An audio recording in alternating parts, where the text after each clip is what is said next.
Saudara-saudari yang dikasihi oleh Tuhan Yesus Kristus, selamat bertemu kembali di dalam program Arus Hayat Voice. Dan dalam kesempatan ini, saya akan menyampaikan firman Tuhan dengan judul Berdoa di Mana-Mana. Pembacaan Alkitab kali ini saya ambil di dalam kitab 1 Timotius pasal 2 ayat ke-8. Demikian bunyinya. Oleh karena itu, aku ingin supaya di mana-mana orang laki-laki berdoa dengan menadahkan tangan yang suci, tanpa marah dan tanpa perselisihan. Saudara-saudari yang kekasih, sangat bermakna Paulus di dalam ayat 8 ini memulai dengan kata-kata, karena itu aku ingin. Karena itu adalah menunjukkan perkara-perkara di dalam ayat sebelumnya, yaitu ayat 1 sampai dengan ayat 7, perihal pesan Paulus agar kita semua mengambil inisiatif berdoa untuk keselamatan semua orang. Hal berdoa untuk keselamatan banyak orang di dalam ayat-ayat sebelumnya dijelaskan adalah hal yang sangat baik dan berkenan kepada Allah Juru Selamat kita. Aku ingin adalah satu ekspresi atau sebuah hasrat yang sangat kuat, lebih kuat daripada aku mengharap atau aku menghimbau. Di dalam Efesus pasal 6, Paulus menyuruh kita berdoa setiap waktu.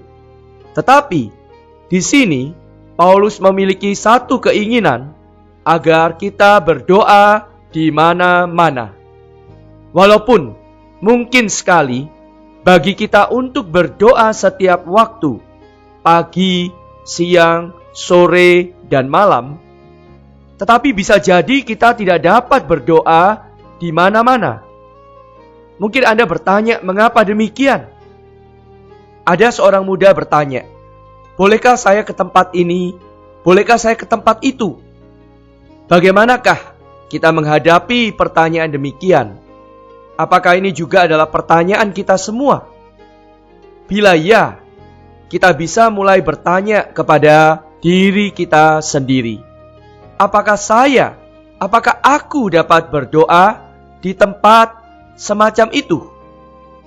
Apakah saya dapat berdoa di tempat-tempat tertentu semacam itu? Jika di suatu tempat Anda dapat berdoa, Anda boleh saja ke sana. Bila Anda tidak dapat berdoa di tempat tertentu itu, Anda seharusnya tidak ke sana. Saudara-saudari yang kekasih, bila kita dapat berdoa di mana-mana, tentu kita dapat juga berdoa setiap waktu. Saudara-saudari di dalam Tuhan Yesus, jikalau kita dengan tekun melaksanakan pesan Rasul Paulus, tentulah dengan berdoa di segala tempat, kita akan menempuh satu kehidupan yang dikuduskan, dikuatkan, dan berkemenangan sepanjang waktu. Saudara-saudari yang kekasih, ketika kita berdoa di mana-mana, kita seyogianya mengangkat tangan yang suci. Di ayat ini, tangan yang suci melambangkan perbuatan kita. Jadi, tangan yang suci melambangkan suatu kehidupan suci, suatu kehidupan yang saleh, suatu kehidupan yang kudus yang kita tempuh. Hidup yang suci sedemikian ini akan menguatkan kehidupan doa kita semua.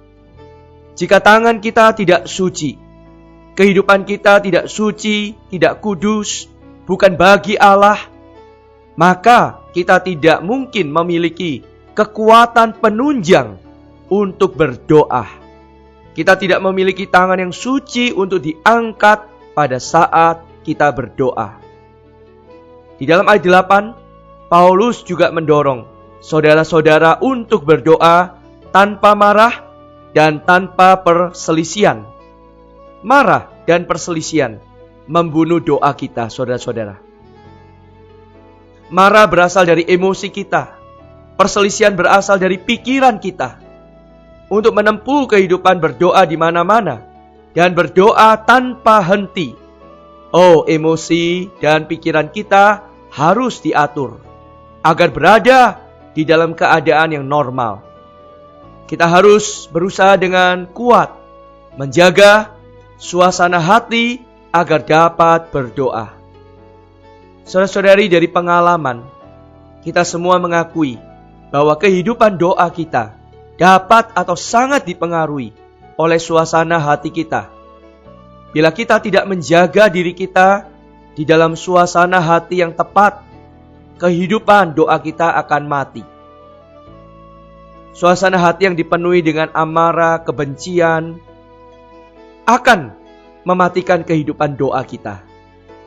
Saudara-saudari, amarah selalu menghancurkan kehidupan doa kita untuk sejangka waktu.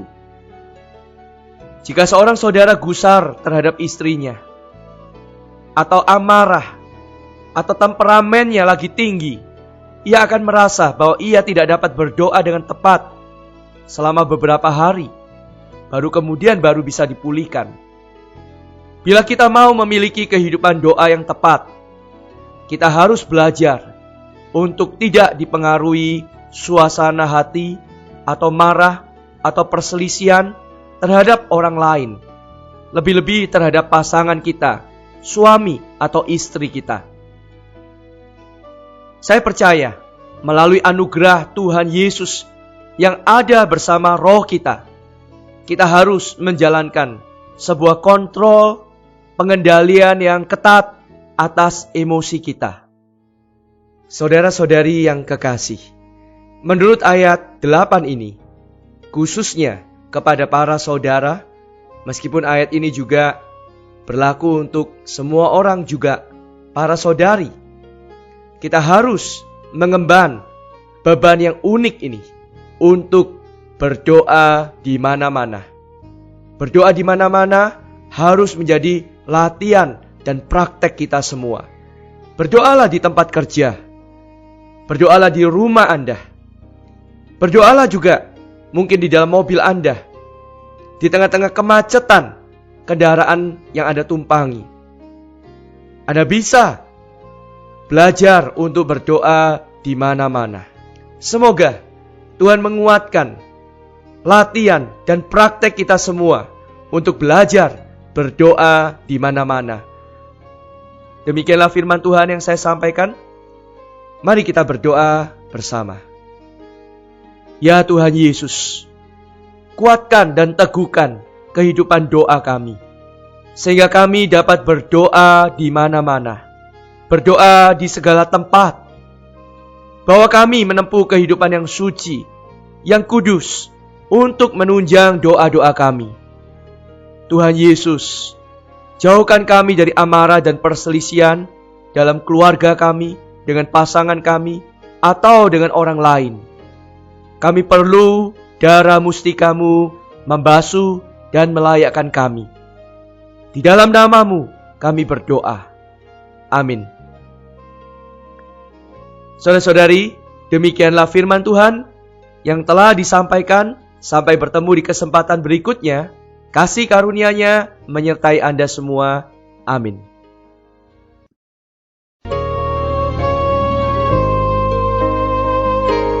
Demikianlah program Renungan Arus Hayat Voice Note pada hari ini. Dan jika Anda tertarik untuk memiliki renungan firman seri-seri sebelumnya, serta mendapatkan info mengenai sosial media lainnya di area Anda dapat menghubungi kami via SMS di nomor 0877 77 11 4777 atau mendownload di website kami di www.pemulihan.or.id. Tuhan Yesus memberkati kita semua.